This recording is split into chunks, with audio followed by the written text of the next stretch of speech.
Hello. It's a wonderful day in the neighborhood. This Labor Day weekend, and it's a scorcher like you can see. Nothing but sun and hot sun. Let's see the neighborhood for a little bit. That's where we live. We are another project for us today, and we're gonna have a tabletop. That table will be able to be resized on two different sizes for assembly, for example, or just an extra table in the shop. Many of you would like to have a table like that. That's what it came to mind, because my shop is not too big, so I cannot have a big assembly table deploy at all times. You got to be able to stow it away somehow, and I don't want a very complicated process of trying to get a table out of here and put it somewhere. So what I did is a table that can be resized and or stowed. The full deploy side is 4 by 4 feet by 4 feet. The halfway size is 2 feet by 4 feet, and the stow size actually is 7 inches by 7 or 8 inches. I don't remember, something like that. We'll go get to later after it's assembled, because the math sometimes it doesn't match the reality of life. But by the time I get assembled, we will find out. Now, it's another feature. You cannot have a base for this table that is just half size to accommodate only the half size, because if you have a deployment that's 4 feet by 4 feet, you don't want that table. You put something heavy on one side of the table, and the table will drop, it will flip. So we don't want that. We ought to be able to also resize the base where the overhang is not a major problem. We're going to be able to expand this table and contract this table, and also expand the base and contract the base. So that's the whole idea for this table. Now, I know many of you would like to have one, so if you'd like to, you can follow me, and we're going to put this table together. Although it's a Labor Day weekend, and the temperatures are very hot, very high. So thank you very much for your tuning in into my channel, and have a safe and happy Labor Day. Now we're going to cut the 2x4s in half. That means it's got to be 1 3/4 inches, since there's 3. The 2x4 has 3 by 2.5, but it's 1 3/4 inches. Okay. We split it in two, and I'm going to split the 3/4. Wait a minute. I'm going to put the 3/4 right on the center of the curve, because I want 2 equal pieces. Right on the center of the curve, because I want 2 equal pieces. So this thinner lumber is going to be to make the expandable part of the table. And it's in other words, it's like an accordion the table. The top will flip and make half of the table, like we explained before. But to make the accordion part of the table, I don't need 2x4 lumber complete, too heavy. So what we're going to do is going to split it in half, and use those halves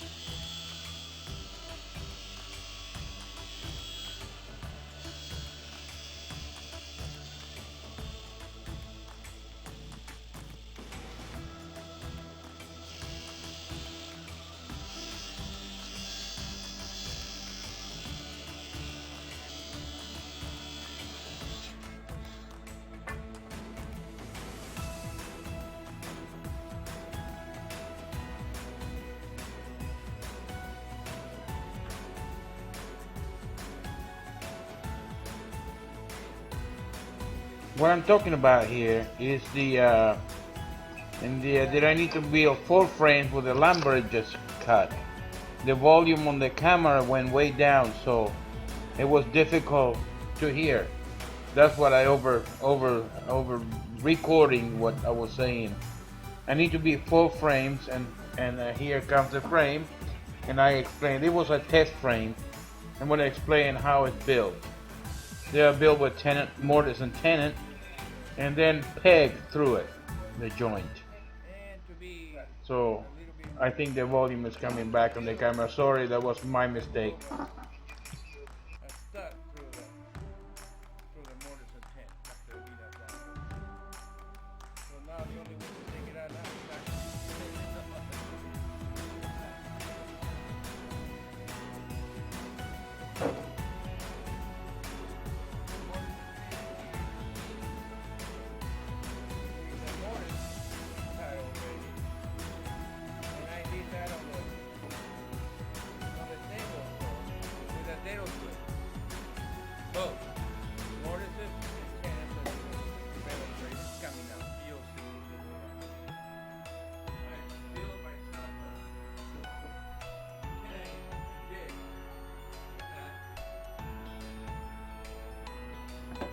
Invention, but I built it. So I put the pieces, for example, I put the pieces over here, and then I run it through the dado blade, and that's it. The mortise, the tenon is already cut. The mortise, and then to do the tenon, I move the fence. I cut one cheek first, and then I cut the other cheek, and that's it. And all that is coming up, you'll see. This is a great help. Very simple to build. Cost me nothing. So little scraps. And don't have play. Make sure you don't have too much play out there. It's got about a 0.5 millimeter of play. I can deal with that. But more than that, it's not good.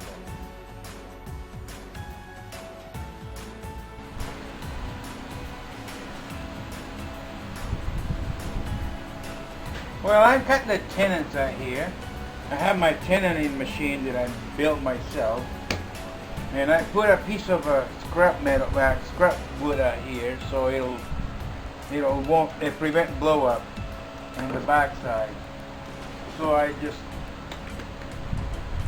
clamp the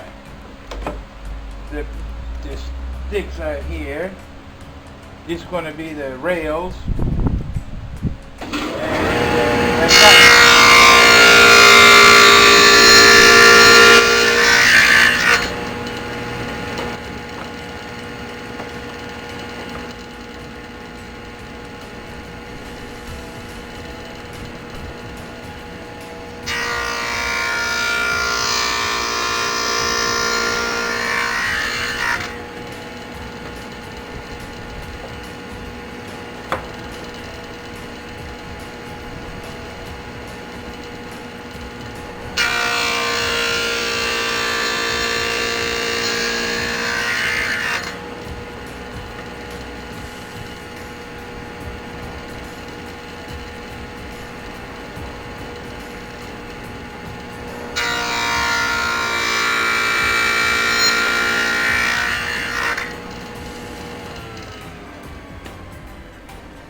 Passes, and it produce the tenon. The chicks are cut, everything, a little bit of sandpaper, it'll finish the job. But these are basically 4 passes with a dado blade, and I already had it adjusted so it'll cut the mortise exactly this width, exactly. So that's it, 4 passes on each piece, and I got all my tenons cut. I got to cut 16 of these things for the table I make. So we'll keep on going.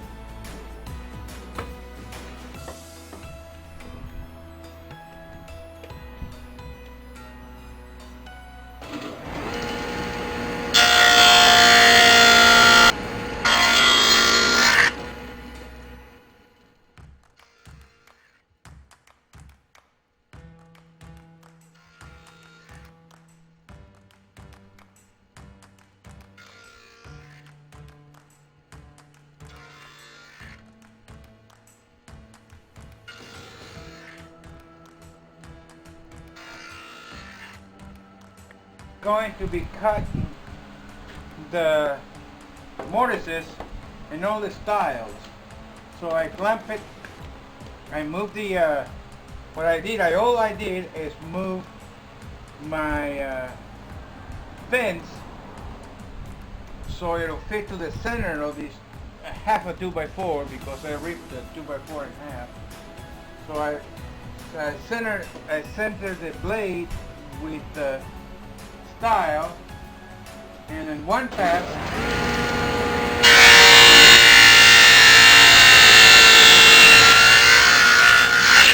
I got my cannon.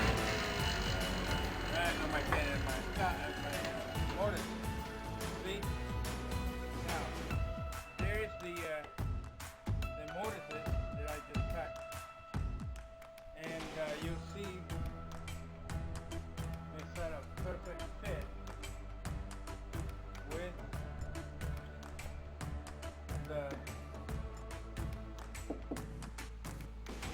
there we go, perfect fit. You can see it from the side. Let me erase the blade a little bit more. No, it's okay. See? Perfect fit. So that way, one pass, and I don't have to start cleaning up there with different tool or chisel or anything else. One pass on the blade.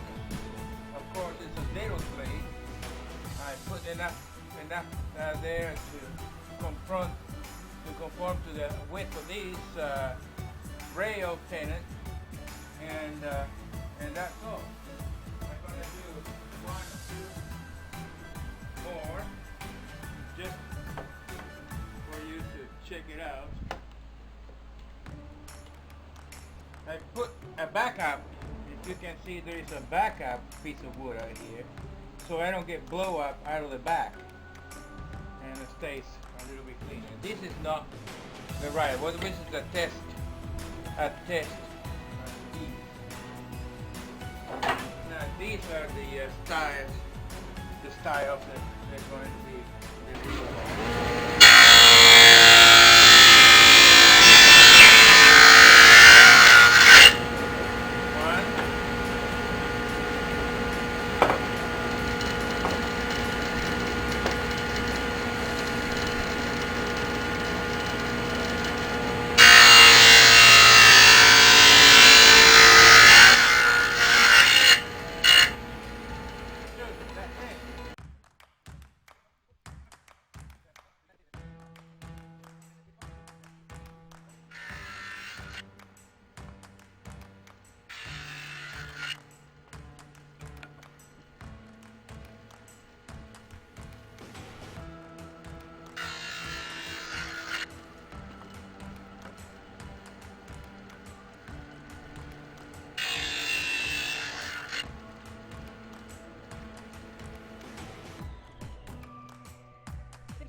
Hello, I'm going to start putting the frame together. Just a little bit of glue, and I'm putting the frame together for so as soon as I put the frame together over here and glue it up, what I do, I use one of these that is a 90-degree angle, just to make sure they're 90 degrees, and I clamp it with a quick clamp in the corners, so that way I am ensured that everything will be at 90 degrees. So I make some of these as I'll show you. There is a couple of 3/4 pieces of plywood glued together, and then I had a long strip and I cut 45s, and when you cut the 45s they give you 2 pieces like that, right? You cut squares and then you cut it on a 45 and they give you 2 pieces. Then I cut these notches out so that way I can put the clamps, because it will be difficult to put a clamp on a slant. It will slip out. So I cut these notches out, and that is easier to put any frame together or square out any joint. Okay?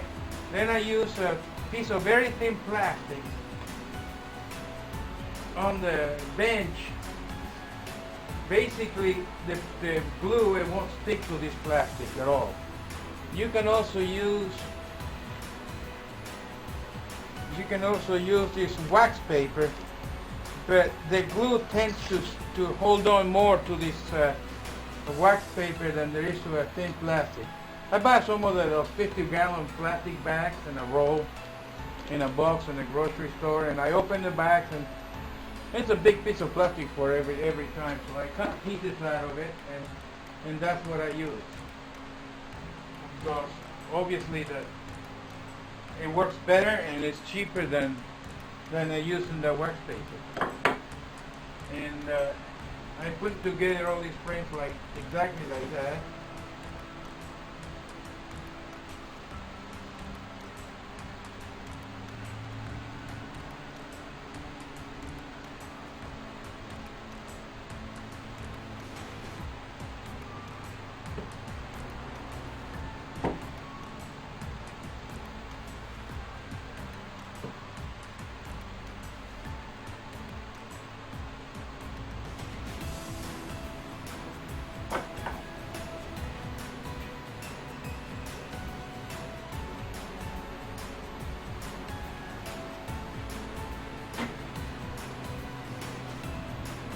Obviously, I wasn't getting ready for that one, but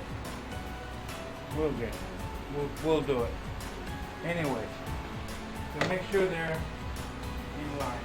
The last one doesn't need it, obviously, because if you have 3 sides that are perfectly square, the last one has to be square.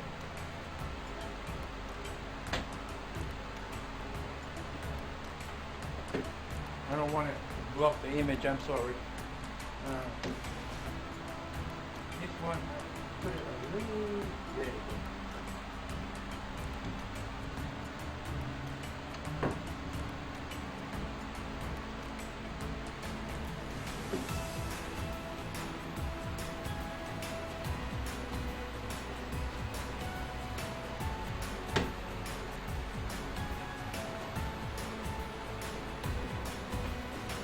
You don't want to be out of square on this thing, okay?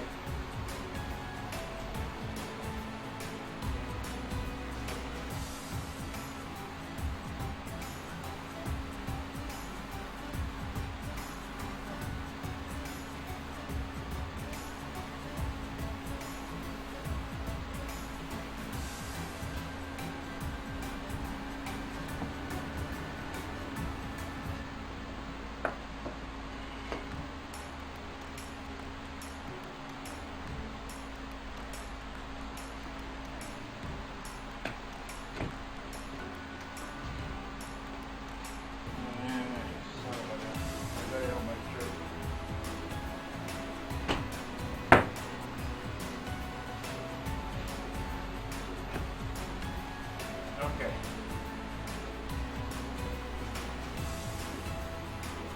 It doesn't need to be pressed. That fit nice and tight. Alright, that's basically how you assemble the frames. Now we'll let the wood, the glue dry out, and we go from there. We can check the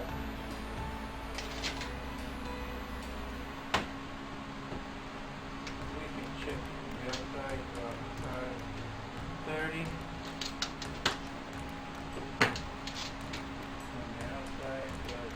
Exactly. Perfectly square. See, these things help. You can put one eye here and one eye here, or you can put these two eye here. It doesn't matter too much. Okay, I'll be right back with the when I get. That's a different story.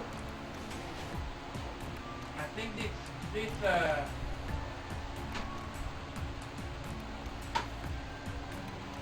I'm sorry. This table saw right here, it's just good enough for the length of a half lap. So cutting the half lap out here. Well, again, you measure the width of the wood and you divide it by 2, and then you tighten and clamp the stock, I should say, to this 10-inch homemade jig.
The long frames prepped up with the lap joints cut already,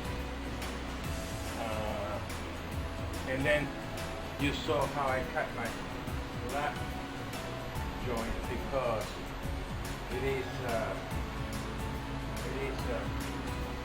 an easy process to cut the lap joints rather than do it mortise and tenon. So I put a little bit of glue out here. I'm going to make sure that the joint is not going to starve. I use a little, I got to find a little spare stick out here.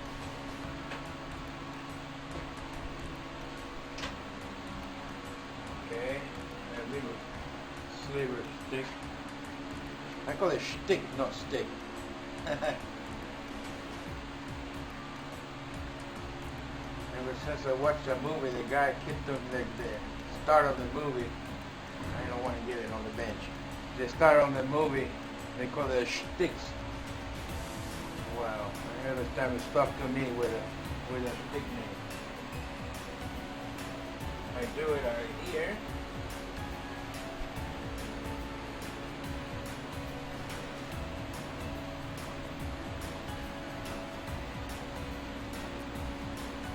Spread the glue. If it falls on the concrete floor, it doesn't matter because I just scrape it right off of it when it's dry. It's a piece of cake. It's a concrete, very flat floor, and I run a scraper through it, and poof, everything disappears. I tell you something. I use a vacuum cleaner on the floor too, because I don't want to use the blower and blow all the stuff to the driveway. And for one reason or another, I don't want it to, by a mistake, blow a screw or a little tiny nail or something, and then I get flat tire when I park in the driveway. So that's the reason I don't. So now I gotta make sure that I glue this thing squirrely. So I put this square, I told you before, I use these square plywood forms, bracket, whatever you want to call it, to make sure everything fits perfectly square.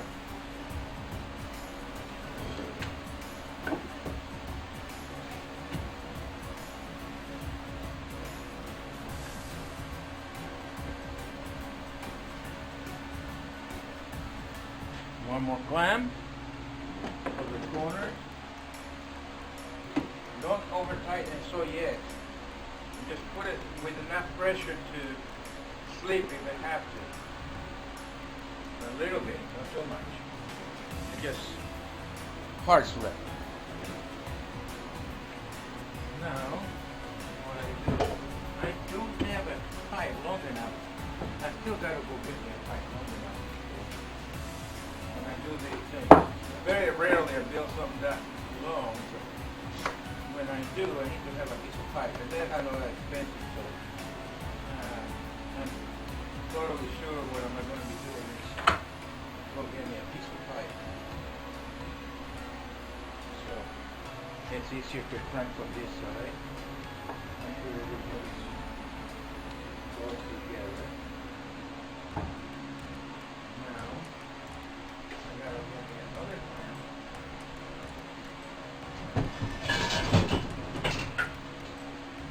Have to get me another clamp to make sure everything is where it's supposed to be.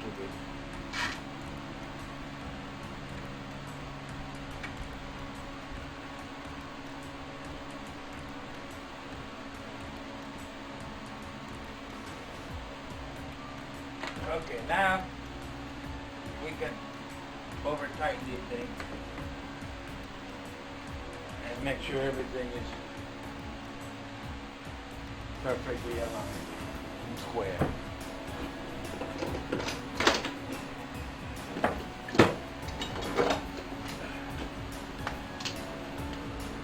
Get this clamps.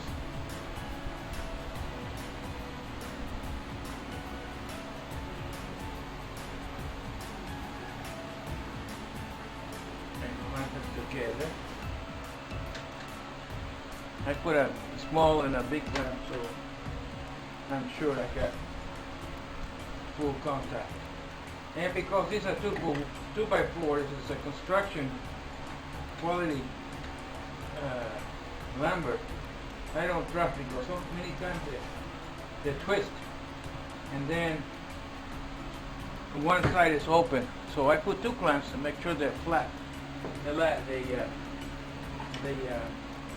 I going to say? The lap joint is flat against each other. So if I have to force it, I force it.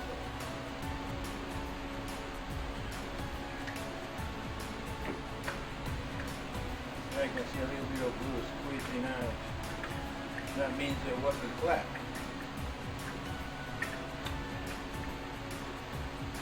And now we have the lap joints flat together. What I do,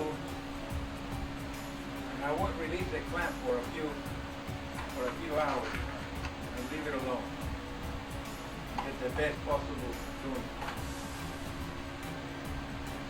I put a couple of because this is a 2x4 and I have a lap joint, so it's inch and a half.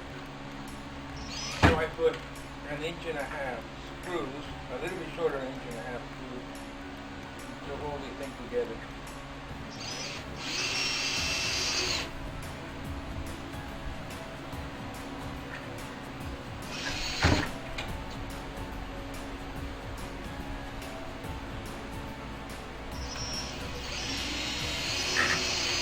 This is self-drilling screws. They're meant to work on decks, but I find them to be excellent to work this lumber. I don't have to pre-drill it, and I don't have to drop one. Oh, I got another one. That's why I have all my counters a little bit higher than normal, because at my age I don't like to bend too much. Call me lazy.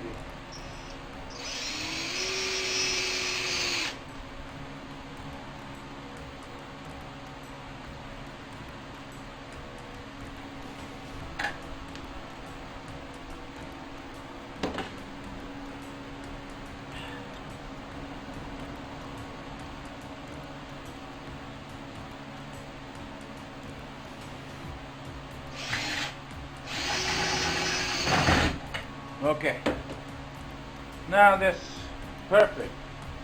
Once these two screws are here, you can release the corner forms, but you don't need to. All right, after this thing dries up, I'll bring you back and I'll show you how I put this foldable table back together, the carcass of the foldable table together. All right. That we have these frames all together and all, I don't want to use the screws. We're going to put the hinges. I screwed up myself, one thought after the other, but we are not going to use these screws that came with the hinges. I'm going to use this 1.5 inch outdoor screws. They're better, thicker thread, and it'll work much better that way. And I have more confidence on those screws. They're a little bit longer. So I'm going to take the hinges. But first, I'm going to align the two frames and put a clamp on it. Make sure they won't move and they're still completely aligned before I screw the hinges on. No reason to first put the hinges and then find out they're not aligned, and then you have to do it all over again. They have the same.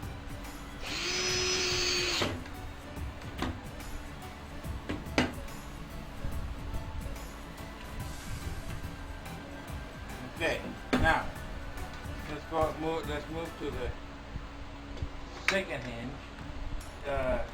Difficult, and it doesn't have to be that precise on this kind of work. It's a tool for the shop.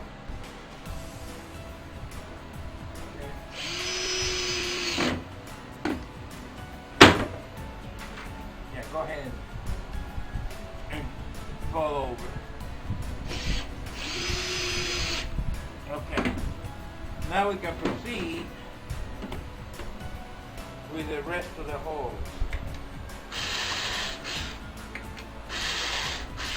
I like this bit because it has a spring and the bushing outside keeps it perfectly centered.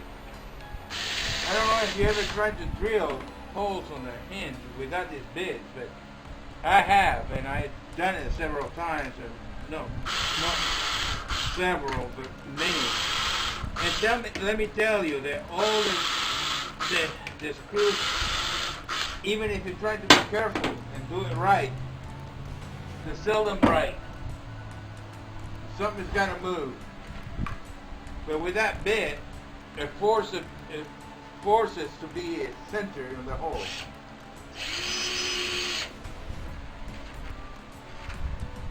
If it's not different, doesn't make a difference on the functionality of it. It does make a difference on the aesthetics of it.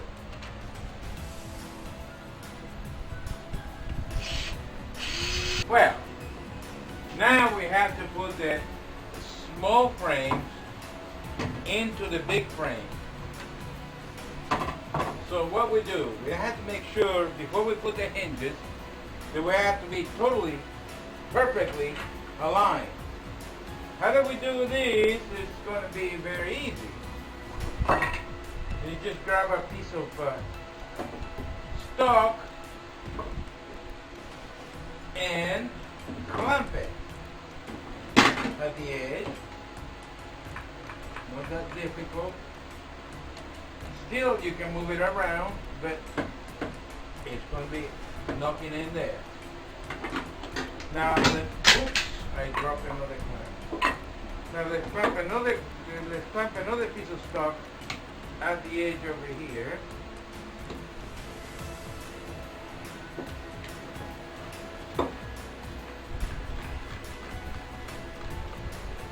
Normally clamps and all that, so you can still move it, see? Now, we need to align it this way. How do we do that? Well, the hinge happens to be 1.5 inches, thank God. So that's going to be a kind of a self-alignment. Here are the hinges. So what we do here, let me move these things out of the way. What we do here is put the hinges out there. But better than that, I can put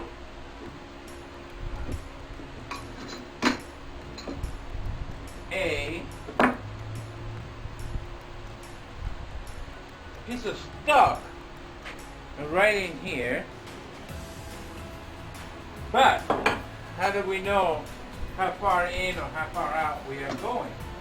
So we add a piece of stock this way and we clamp it. So that way it's going to get you aligned in both two different ways. This way and that way. And we put the hinge in there. So that way we know for sure that we have an alignment.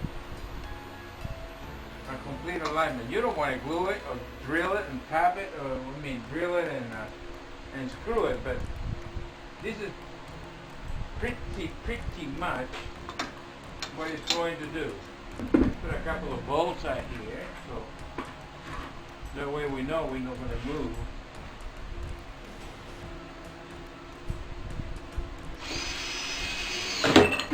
Oops. The hole's already drilled, so it doesn't matter.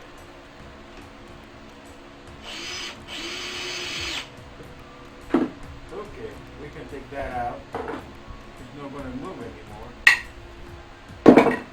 Now we can drill the rest of the holes.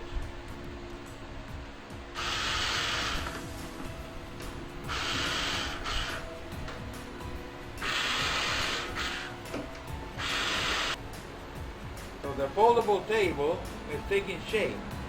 This is one side. I'm going to do the other side off camera. And then the last side I'm going to come over and show you how to attach the very last side, because you don't have that much room to drill and put the screws out here. The circle, I'll show you how to put these. I'm sure there are more conventional ways or more precise ways to do these, but this is just a work table, so I'm going to circumvent it a little bit and do it this way. Now,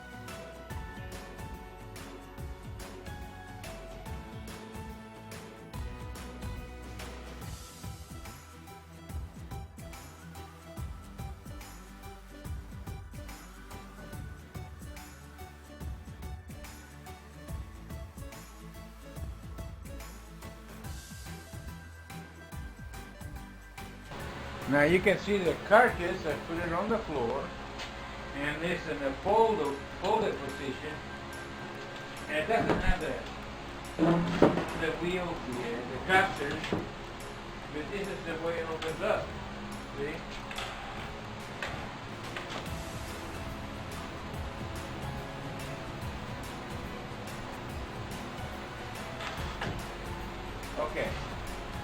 is the unfolded position. This is the way this thing is going to look. The assembly table is going to look. It doesn't have the casters. It will be as far as my planning to do. It's exactly the same height like that. And then my saw table. Right. So I will make the top and the casters and whatnot, and it will be at that height. But remember, I'm going to put the top with a couple of studs. So when you put the top, it'll locate in a couple of studs and it won't be able to fold it. So this is basically the carcass of the assembly table. Okay, now you see the pegs are already installed, and it's ready for action. As you can see in the bottom, I already fixed all the casters, and when it's folded, you can see when it's folded the table, you can see the casters don't bother anything. It just the table folds like it was supposed to. I'm installing, as you can see, I'm installing the piano hinges. There is no special science to install these piano hinges. Then just make sure you start both sides at the same time. That's it. You install both sides, one side, then you come to the other side. Make sure the center of the hinge pin is right on the partition between the two pieces of wood you wanted to joint. The carcass complete, and I just laid this two sheets or two wings of the table, plywood with a finished plywood on top. You know, it's a cabinet grade on the top, and you can see this. They came out just the perfect size. It's a 4x4 table with two wings. The reason of the two wings is not because you want one sheet to go in there, not because of the weight. It's the top is a 3/4 sheet. I don't want it to be undulating. So the top of it is made out of 3/4 cabinet grade ply on one side. It's not the best grade it is because it still have some little problem. But it's a work to put a little border to make it look better, and to protect the plywood from delaminating. So it protects it a little bit. And here I'm going to put this, not yet out here, but on the other side. I can swivel the table like that, with taking advantage of the half casters and all four wheels. And it turns very nicely. So now I take my brass nailer, and I'm going to take a few brass here.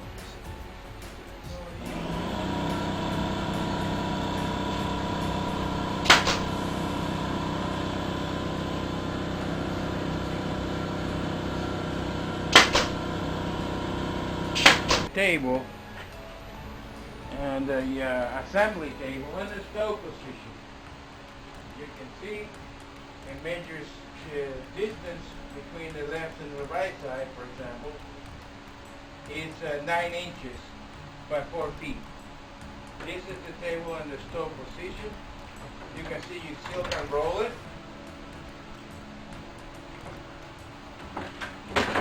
And you have the tabletop stowed. On the side right here, there is 2 stirrups on the bottom, and a removable bracket that I built over here. I leave a piece of it.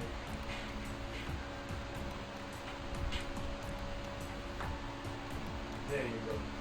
Now you can lift it and put it on. This bracket is just so it won't break the stirrups and fall over. Okay, folks. Now we have this assembly table. Not the bench, by any means. As long as